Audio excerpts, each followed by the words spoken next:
Grand Rising or good afternoon is your favorite gotcha girl or least favorite gotcha girl, depending upon which side of karma you fall. Here with today's tarot and oracle card reading for Friday, June 19th, 2026. Happy Juneteenth.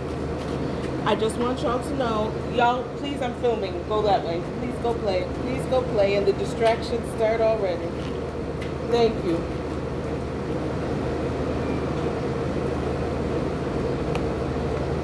Thought I'd come outside and get some nature, like Spirit suggests. But you see what happens when you come outside? The distractions are there. So anyway, seeing as how it's Father's Day, we're gonna do a 3-pile pick a card for Father's Day. Pile number 1, that's my pile. I already said it before I did it. Red Jasper. If that's the one that you're like, pile number 1 is for you. Then we got, this is rainbow, I feel like it's rainbow quartz, but I'm not sure. It looks really shattered. Pile number 2. And I can't get the light to hit it right, so all the rainbows come through.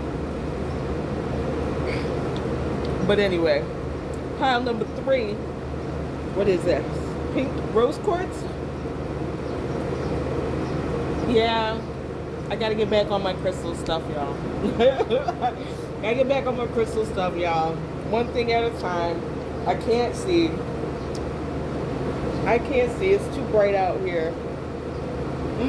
That's a message. Yeah, ops can't see. You shining too bright, collective. First and foremost, daddies want you to know you are shining bright and they do not want you to stop. They do not want you to stop. I'm down here like, son, you shining too bright. Son's like, I don't give a what. I don't care. I'm out here. I'm shining. That's the way it's going to be. Let's go. I wrote it down. I remember to write it down because usually I ask questions and then I'll forget halfway through. I'm like, I tell myself, I'll remember. I don't need to write it down. But I do. So, first question for pile number 1, which again is the red jasper. You chose the red jasper. Let's get right into it. I asked the daddies of pile number 1, what do you admire most in your babies? And we got the 8 of Swords, the Ace of Swords, and the World. This isn't saying they appreciate the way you keep yourself stuck and blind. No, they appreciate the way you get yourselves out of the 8 of Swords. When other people would have stayed in that circle of swords, right? Or they would have stayed leaning out, in this lady's case, leaning out the window. The moon is trying to reveal some secrets to her. It looks like the moon is either, I guess either way, it could be sucking stuff out or blowing stuff in, but the way that we're talking about it, the daddies are just proud that you let the moon illuminate and reveal to you all the illusions. You are no longer in the 8 of Swords. Daddies of pile number 1 are so proud of you, collective, for seeing past what most of them couldn't do. I dare say, and none of them could. None of them. None of them could get past the illusions. They may have felt like something was wrong, but they weren't strong enough to not fall. Okay, they got sidetracked from their path in life by addictions, by guilt, by shame. Point is, by this 8 of Swords. 8 of Swords normally, on the original Rider-Waite, is somebody in a circle of swords with the blindfold on. And it's mental imprisonment. You dared to open up your mind, and they're so proud of you. You opened up your mind, you got it, you did it. Why? Because we're the best of the best of the best, sir. All right, and then the Ace of Swords. They are so proud of you for telling the truth, getting the truth out there, finally. After all these generations, after all these ancestors that tried and they could not do it, you knocked it out of the ballpark. You won the game for everybody. When I say my opening prayers, right, that I always say off camera, I would tell the ancestors, thank you for getting me here so I could take us there. And by there, I mean the land of milk and honey, okay? Where all our dreams come true. I'm not making my dreams come true just for me. This is for every enslaved ancestor that I had that dreamt of owning land that never could. That dreamt of just being treated like a fucking human being and couldn't be. That had shit stolen from them that they worked hard for. And then some white man came up and said, no, you didn't. You didn't pay for that. You didn't pay for that. Knowing we paid double. Knowing we paid double, triple what it was worth. But they just took it. Everything taken. Oh, pile one there. So the daddies are so proud of you. And telling the truth on these mofos now. Remember when you was growing up, it was what stays in the house, or what happens in the house stays in the house, right? No. Everybody gonna know what went on in Vegas this year, 2026. Everybody gonna know what went on in Keisha's life this year. The truth is coming out. If the truth wasn't good to you, I guess you should have been a better person. And then lastly, the world. Cover up some more boobs. Ooh, since there were so many boobs in this pile, yo, your chest is looking nice. Your chest is looking nice.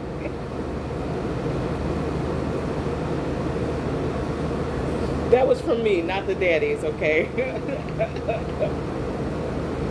The dad said, don't talk about our daughter's boobs. They're still on the other side trying to protect your boobs from being looked at, y'all. That's funny. That is funny.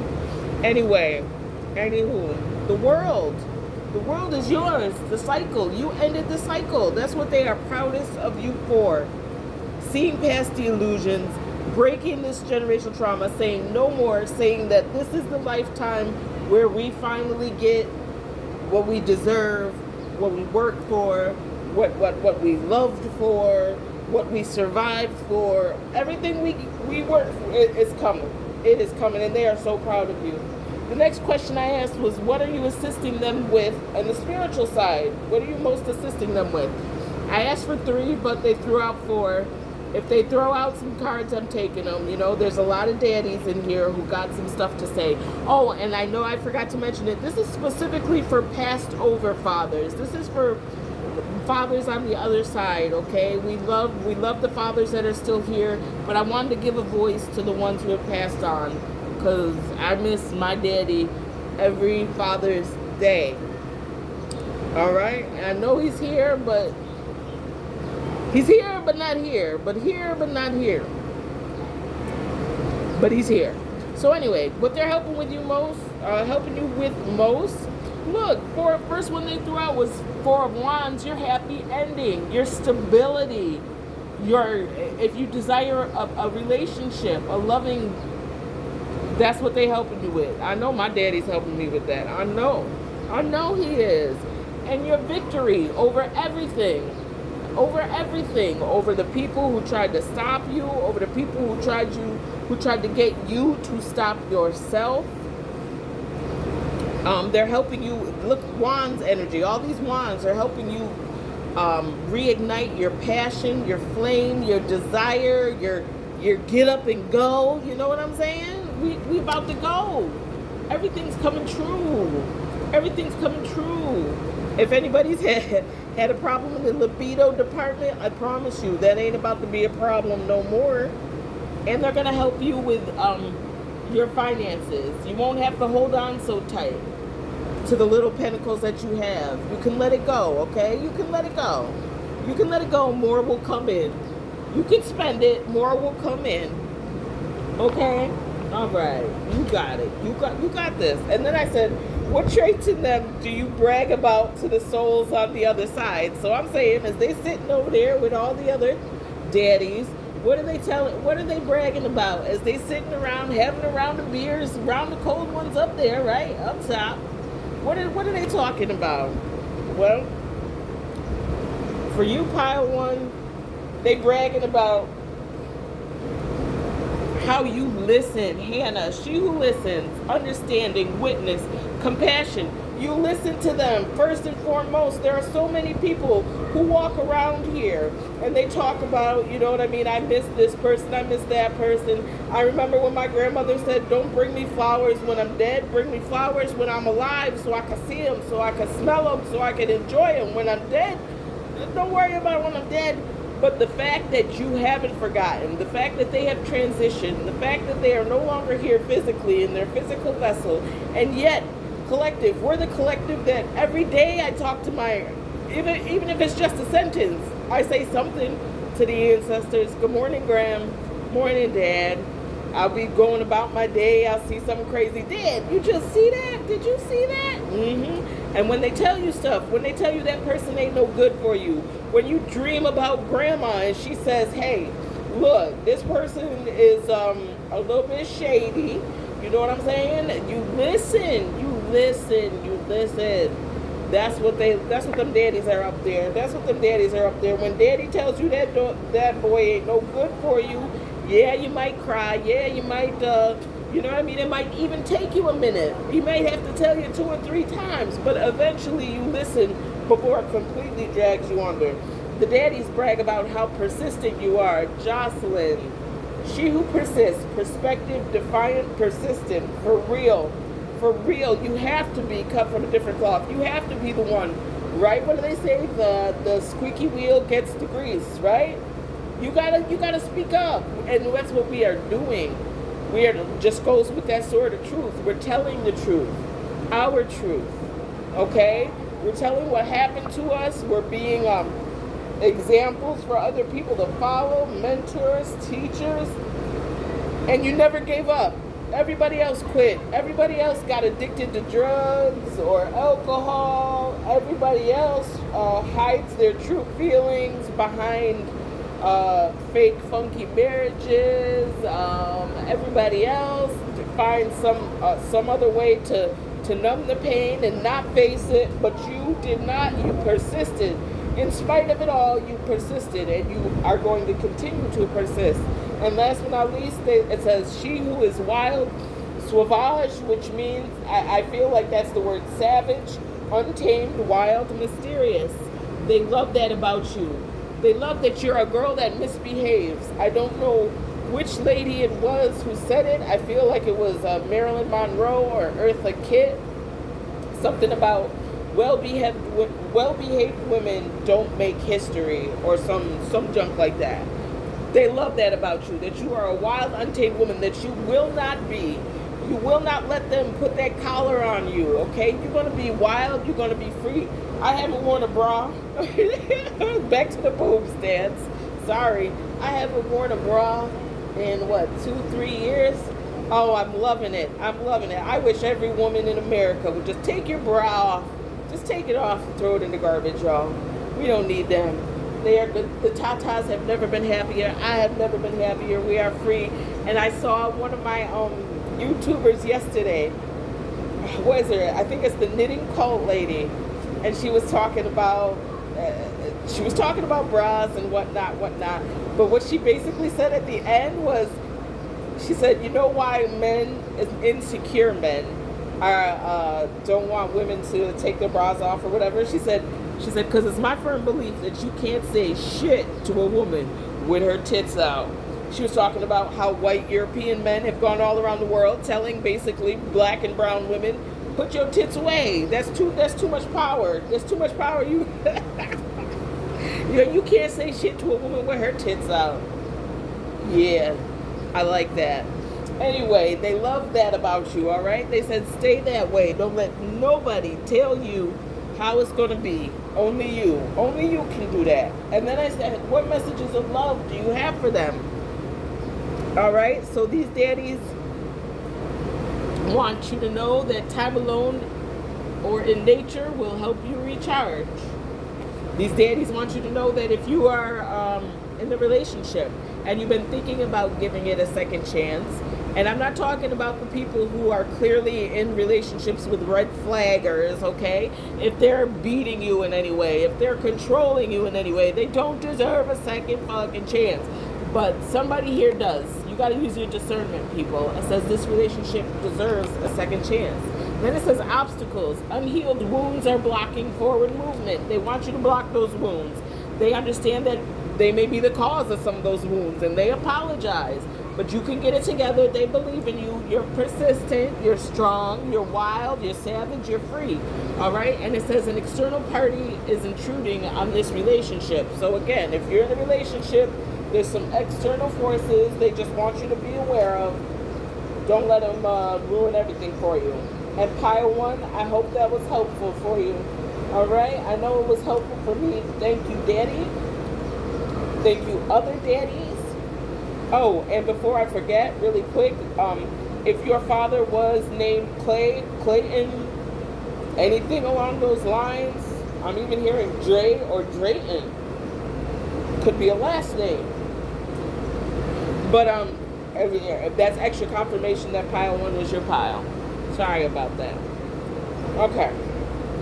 Pile number 2. If you chose the rainbow quartz here, this is what daddies of pile number 2 have to say. I asked them again, what do you admire most in your babies? We got the Page of Blades, we got the Magician, and we got the Star. So first off, these are all powerful, powerful, powerful things. So this is telling me the daddies, they know that you're the generational curse breaker. You're the star of the show. You are the star of the show. This is, what the heck is his name? I can't remember because I'm not that far in rewatching the series again. But I feel like he was the one who was going to save the world. Was he an angel? Was he a demon? Was he half angel, half demon? I don't remember. Anyway, the point is, you're the star of the show, okay? You came to save everything. Restore everything. Your family's good name, the legacy, the fortune, all of that.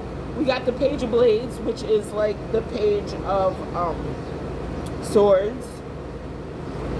And that's Kevin on there. He was a prophet. Very smart, very intelligent. They admire your brains. You are so smart. You stun them with your great ideas, your creativity, your ingenious ideas every day, all day. They can't believe you came from their loins. I don't. Okay, daddies. One of the daddies. They said they can't believe they made somebody as wonderful as you. That's how you know there's a God. Somebody as wonderful as you came from somebody who's like them. That's what they say. And they down on themselves. Stop it, daddies. Nobody's going to be down today. This is about upliftment. And then we got the Magician. I mean, that speaks for itself. You have the magic. You are the magic. The daddies of pile number 2. I think they might have you on a little pedestal, pile number 2. But as they should, right? What else is parents are supposed to put their kids on a damn pedestal. You're supposed to see them in a better light. But this is your potential. This is your potential. Yes, it is. Again, they see you as the star, the magician. Whatever you want to make happen, you can make happen. And you're very smart. You're so smart. You're so smart. Don't waste your brains. That's what somebody just said. Don't waste your brains. Don't waste your brains. And then number 2, what are they assisting you with the most in the spiritual realm right now? Pile number 2. They are assisting you with the Emperor, King of Swords, and 7 of Cups. These are 2 very powerful, powerful people. The Emperor owns everything, right? I mean, he's got kingdoms upon kingdoms upon kingdoms to worry about. And the King of Swords is a king, so he's got a kingdom too. These are people in power. They're helping you reclaim your power. They're helping you remember that you are the emperor. That, again, you came from them. You're very wise. You're very smart. Use your brains and get control of that empire. Reclaim your power. And they're helping you make good decisions. All these options that you've got coming up. Pile number 2. They're helping you decide which are the best choices for you. Okay? All right. That's right. That's right. Well, go ahead, pile number 2. Go ahead. And then it says, I said, what traits in them do they brag to the other souls on the other side about? About you, pile number 2. They brag about how you see through illusions. They brag about how you saw through the illusion of everything. Oh man, I wasn't smart enough to do it. Their mama wasn't smart enough to do it. But my babies, My baby's down there seeing through everything. Everything. You know we can see you. Why? Because pile number 2, you also are the best of the best of the best, sir. Okay? They brag about the abundance that you're going to bring to the family. Abundance in love, abundance in wealth, abundance in land, abundance in joy, abundance in peace, abundance, period. They are up there bragging, ha ha, my baby did it, ha ha, we ain't gotta come back no more, ha ha, they did it, ha ha. Right? Look, isolation. They're bragging about how you came through this isolation like a champ. Like a champ. You sat there alone, you cried, you raged, you broke down to the very bare essence of who and what you are. And then you put yourself back together. And then you put yourself back together. Yeah, you spent a few nights at the bottom of the bottle. Yeah, you did. But you didn't stay there like them other losers. You ain't do that. You ain't do that. You moved on. The isolation, you did not stay there. And for that, they're up there bragging about all the gifts they about to bring you. All the gifts they're about to bring you. I can bring this to my baby because she know what to do with it now. I can bring this to my son. I can give this to my son because he knows where to invest it now. The gifts are coming. All right, so they up there bragging. And then messages of love that they have for you. All right, so somebody's daddy wants y'all to release. Radical acceptance and surrender can help you let go. There's something you still have to let go of. And they've got all the confidence in the world. You're going to do it. You are going to do it. And they're going to help you. Let them help you. Okay? Self-care. They say that you need to take care of yourself. It's great that you're taking care of everybody else, but you need to take care of yourself. I'm trying to see how many minutes I got left, y'all. Okay. Oh my God. I might have to cut this and do another one. Do the last one separate. So self-care, clear your energy field and focus on yourself before acting. Warning, don't dismiss the red flags here. Somebody in your circle, they're trying to warn you, okay? And if you've already felt this, then you've already felt it. You know. Decision, it's time to decide about this relationship, okay? Use your discernment again. Don't ignore the red flags. See the truth of the matter. And then it says past life love. Your soul remembers this intense connection, which could be why you're having a hard time seeing them for who they are, or admitting that maybe the treatment they're giving you is not what you are completely deserving of. And with that, I am going to have to pause. I'm going to have to go upload this and then upload the rest after I clear my memory. Oh, it's a struggle, y'all. It's a damn struggle. All right, I will be back. Part 2 coming up.